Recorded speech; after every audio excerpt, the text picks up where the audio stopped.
Hello viewers, welcome to the Groww Telugu YouTube channel. ఈటీఎఫ్స్లో మనం తరచుగా ఎప్పుడు ఇన్వెస్ట్మెంట్స్ చేస్తూనే ఉంటాం. కానీ మీ యొక్క పోర్ట్ఫోలియోలోని ఈటీఎఫ్స్ని వాడుతూ కోర్ అండ్ శాటిలైట్ పోర్ట్ఫోలియోస్ని ఎలా నిర్మించుకోవడం? ఈటీఎఫ్స్ అనేవి మనం జనరల్గా ఏమనుకుంటాము అని అంటే ఇది ఇండెక్స్ని ట్రాక్ చేస్తుంది కదా, ఒక సరైన ఈటీఎఫ్ని ఎంచుకున్న తర్వాత అసలు మనం దీని గురించి పట్టించుకోకుండా అలా వదిలేసి చిల్ అయిపోవచ్చు అని అనుకుంటాం. కానీ ఇక్కడే మనం చేసే కొన్ని చిన్నపాటి తప్పులే దీర్ఘకాలికమైన చాలా వరకు ప్రభావాలని చూపిస్తాయి. సో అప్పుడు ఆ తప్పుల్ని సరిచేసుకోవడం కన్నా ఇప్పుడు ఈ వీడియోని కంప్లీట్గా చూసేస్తే అసలు ఈటీఎఫ్స్ ద్వారా మనము మన యొక్క పోర్ట్ఫోలియోలోని ఎటువంటి ఈటీఎఫ్స్ని ఎంచుకొని దాంట్లో కోర్ భాగంలో ఎటువంటి వాటిని పెట్టుకోవాలి అండ్ శాటిలైట్ భాగంలో ఎటువంటి వాటిని పెట్టుకోవాలని తెలుసుకుందాం. సో ఇంకెందుకు ఆలస్యం, వెళ్ళిపోదాం ఆ వీడియోలోకి. కానీ వీడియోలోకి వెళ్ళడానికన్నా ముందు తెలుసు కదండి, మీరు కానీ ఇంకా మా గ్రో తెలుగు యూట్యూబ్ ఛానల్కి సబ్స్క్రైబ్ చేసుకున్నట్టయితే వెంటనే ఆ బెల్ ఐకాన్ని క్లిక్ చేసుకోండి. ఎందుకంటే ఎంతో ఇంపార్టెంట్ ఇన్ఫర్మేటివ్ కంటెంట్ని ఎప్పటికప్పుడు మేము మీ ముందుకు తీసుకొచ్చే ప్రయత్నాన్ని చేస్తూనే ఉంటాం కాబట్టి.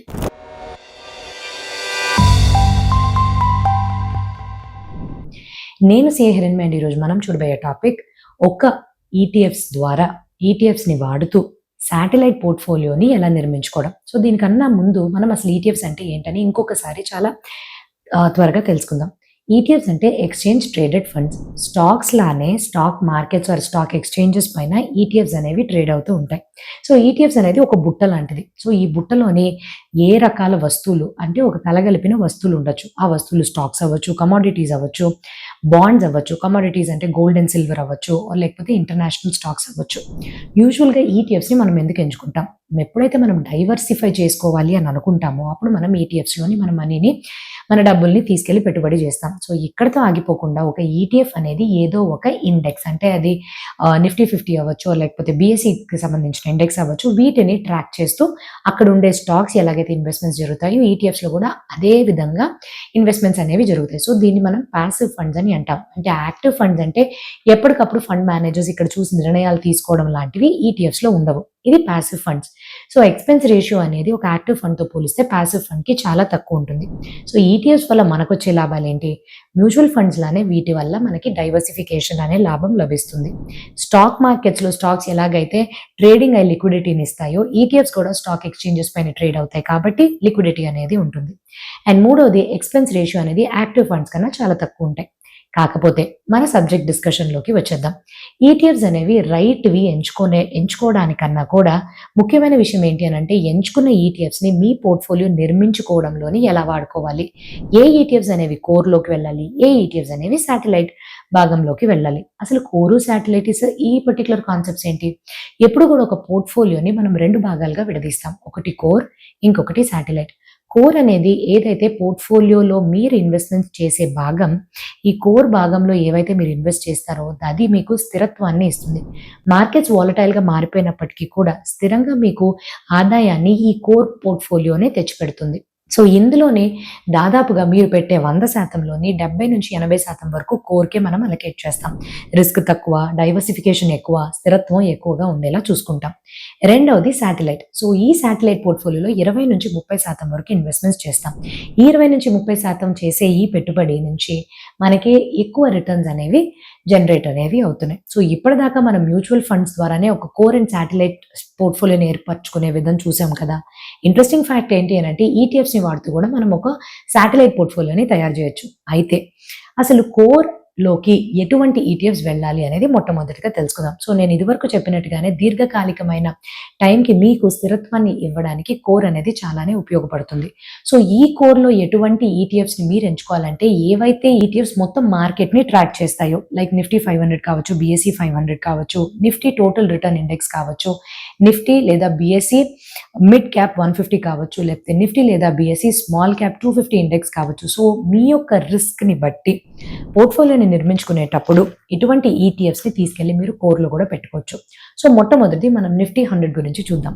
సో ఎన్ఎస్సి పైన లిస్ట్ అయిన ఏవైతే 500 టాప్ కంపెనీస్లోని 100 టాప్ కంపెనీస్ని ఎంచుకొని ఈ పర్టికులర్ ఇండెక్స్ అనేది దాని యొక్క ఈ 100 కంపెనీస్ యొక్క పర్ఫార్మెన్స్ని ట్రాక్ చేస్తుంది. సో ఇలాగా ఏవైతే ఈటీఎఫ్స్ ఈ ఇండెక్స్ని ట్రాక్ చేస్తాయో సరాసరి అదే తీరులో రిటర్న్స్ ఇస్తాయి. కాకపోతే కొద్దిగా tracking error and expense ratio ఉండడం వల్ల ఇండెక్స్ ఇచ్చే రిటర్న్ అలాగే కాకపోయినా కొద్దిగా తక్కువ అనేది చూపిస్తుంది.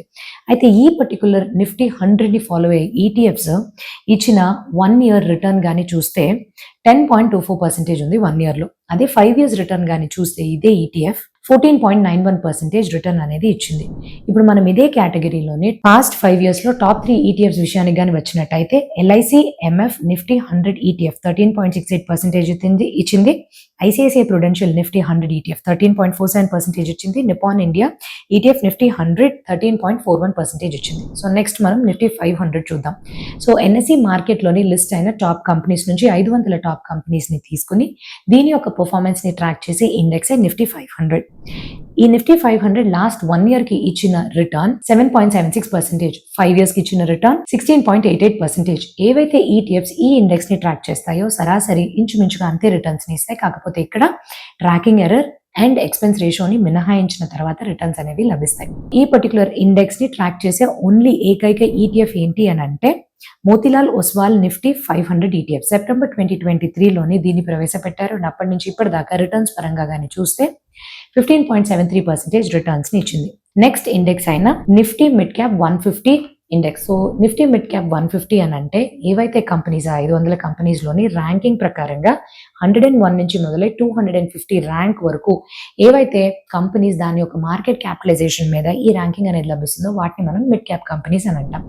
ఏవైతే ఇండెక్స్ దీని యొక్క పర్ఫార్మెన్స్ ని ట్రాక్ చేస్తుందో అది నిఫ్టీ మిడ్ క్యాప్ 150 ఇండెక్స్ గా మారుతుంది. సో ఈ పర్టికులర్ ఇండెక్స్ అనేది గత 1 ఇయర్లోని 5.98% రిటర్న్ ఇస్తే గత 5 ఇయర్స్లోని 24.04% రిటర్న్ ని ఇచ్చింది. సో ఏవైతే ఈటీఎఫ్స్ ఈ పర్టికులర్ ఇండెక్స్ ని ట్రాక్ చేశాయో అవి కూడా సరాసరి ట్రాకింగ్ ఎర్రర్ అండ్ ఎక్స్‌పెన్స్ రేషియోని తీసివేస్తే అంతేలాగా రిటర్న్స్ అనేవి ఇచ్చినాయి. అండ్ ఇక్కడ కూడా టాప్ 3 ఈటీఎఫ్స్ విషయానికి కానీ వచ్చినట్టయితే Mirai asset Nifty mid cap 150 ETFs 23.74% ఇచ్చింది. ICICI Prudential Nifty mid cap 150 ETF 23.66%. Nippon India ETF mid cap 150 23.6%. అయితే కొంతమందికి అనిపిస్తుంది సరాసరి మిడ్ క్యాప్లో అంటే కొద్దిగా రిస్క్ ఎక్కువ ఉంటుంది కదా, లార్జ్ క్యాప్ ప్లస్ మిడ్ క్యాప్ని కలగలిపిన ఏదైనా ట్రాకింగ్ అనేది ఉందా, సో అటువంటి వాటిల్లోని మనం ఇన్వెస్ట్ చేయొచ్చా అని అనుకుంటే దానికి సమాధానం ఏంటి అని అంటే Nifty large mid cap 250 index అని ఉంటుంది. సో దీంట్లోనే దీన్ని ట్రాక్ చేసే ఏకైక ఈటీఎఫ్ విషయానికి వస్తే Edelweiss Nifty large mid cap 250 ETF September 2025లోనే ఇది వచ్చింది కాబట్టి ఇంకా మనకి రిటర్న్స్ పరంగా అంత డీటెయిల్స్ అనేవి తెలియవు. అండ్ ఐదవది లాస్ట్ది కానీ చూస్తే Nifty small cap 250 index. So ఇక్కడ small cap companies market capitalization ఆధారంగా ఏ కంపెనీస్కి అయితే ర్యాంకింగ్ అనేవి 251 తర్వాత నుంచి ఉంటాయో ఆ 250 కంపెనీలను ఒక చోటకి తీసుకొచ్చి దాని పర్ఫార్మెన్స్ని ట్రాక్ చేస్తుంది ఈ ఇండెక్స్. సో ఈ ఇండెక్స్ గత 1 ఇయర్కి రిటర్న్స్ చూస్తే నెగటివ్గా ఉంది, కానీ 5 ఇయర్స్ రిటర్న్ కానీ చూస్తే 23.31% ఉంది. అండ్ అలానే ఏవైతే ఈటీఎఫ్స్ ఈ పర్టికులర్ ఇండెక్స్ని ట్రాక్ చేస్తాయో సరాసరి అదేలాగా రిటర్న్స్ ఇచ్చాయి. బట్ ఎక్స్‌పెన్స్ రేషియో అండ్ ఏమైనా ట్రాకింగ్ ఎర్రర్ని తీసివేసిన తర్వాత రిటర్న్స్ అనేవి ఇచ్చాయి. సో ఇక్కడ top 2 Nifty small cap 250 ETFs వరకు కానీ చూస్తే 1 ఇయర్ రిటర్న్ పరంగా కానీ చూస్తే Motilal Oswal Nifty small cap 250 ETF 5.27 negative రిటర్న్స్ ఇచ్చింది. HDFC Nifty small cap 250 ETF 5.32% నెగటివ్ రిటర్న్స్ని ఇచ్చింది. కాకపోతే మార్కెట్లో ఓవరాల్ పర్స్పెక్టివ్ తీసుకోవడానికి మీరు టోటల్ మార్కెట్ ఇండెక్స్ని కూడా ట్రాక్ చేస్తూ దాన్ని ఫాలో అయ్యే ఈటీఎఫ్స్ని కూడా మీరు ఇన్వెస్ట్మెంట్స్లోకి తీసుకోవచ్చు.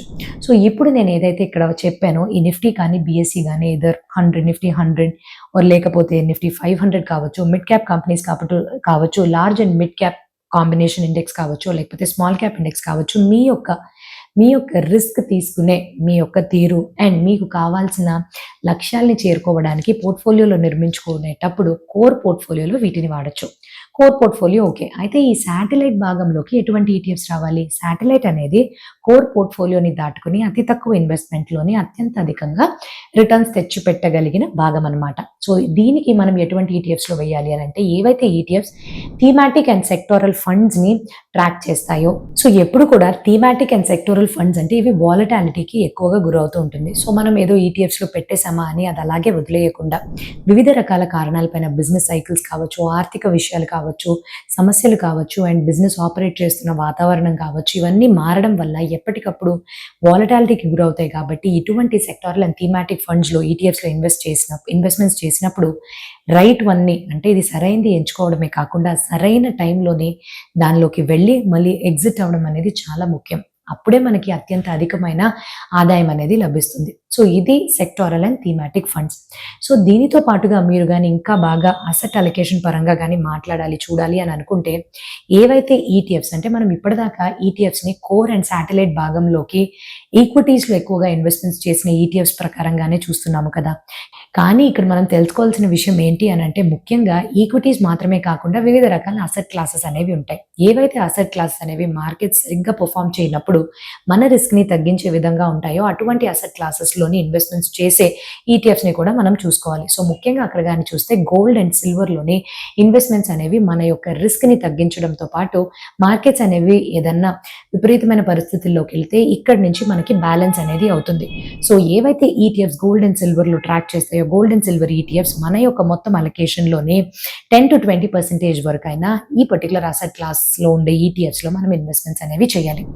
గోల్డ్ అండ్ సిల్వర్ ఈటీఎఫ్స్ అంటే ఏంటి? సో ఎక్కడైతే డబ్బుల్ని పోగేసి ఈ ఈటీఎఫ్స్ అనేది అండర్‌లయింగ్ అసెట్ అంటే ప్యూర్ గోల్డ్‌లోనో, ప్యూర్ సిల్వర్‌లోనో వాళ్ళు ఇన్వెస్ట్‌మెంట్స్ చేస్తారో దాన్ని మనం గోల్డ్ అండ్ సిల్వర్ ఈటీఎఫ్స్ అని అంటాం. సో ఇప్పుడు టాప్ 3 గోల్డ్ ఈటీఎఫ్స్ ఏవైతే లాస్ట్ 10 ఇయర్స్ యొక్క రిటర్న్స్ ఆధారంగా గాని చూస్తే LIC MF gold ETF 17.19%, Invesco India gold ETF 17.01%, UTI gold ETF 16.92%. Silver ETFs విషయానికి వస్తే గత 3 సంవత్సరాల ప్రకారంగా టాప్ 3 సిల్వర్ ఈటీఎఫ్స్ ఏవైతే Kotak silver ETF 49.27, axis silver ETF 49.20, ABSL silver ETF 49.04%.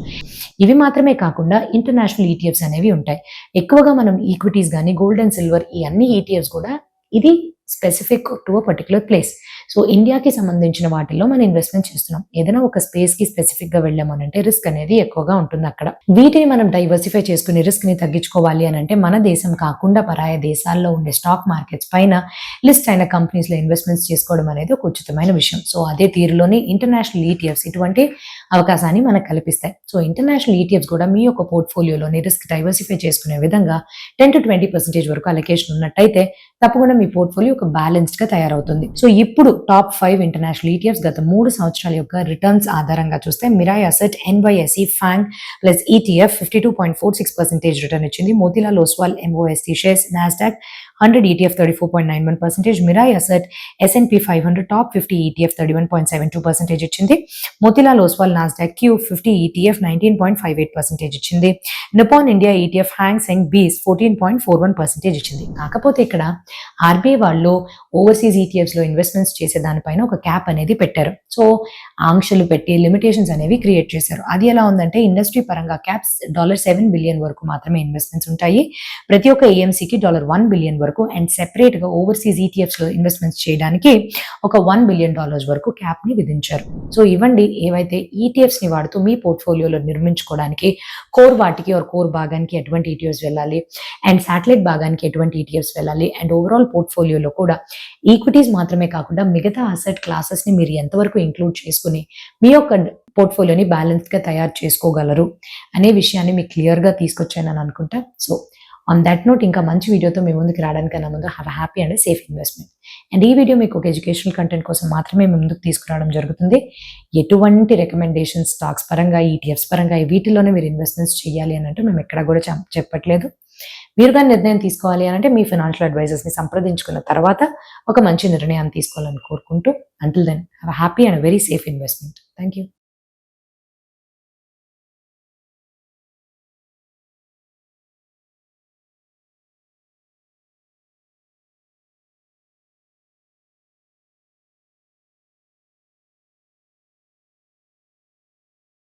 Investment in securities market are subject to market risks. Read all the related documents carefully before investing. Please read the risk disclosure documents carefully before investing in equity shares, derivatives, mutual fund, and or other instruments traded on the stock exchanges.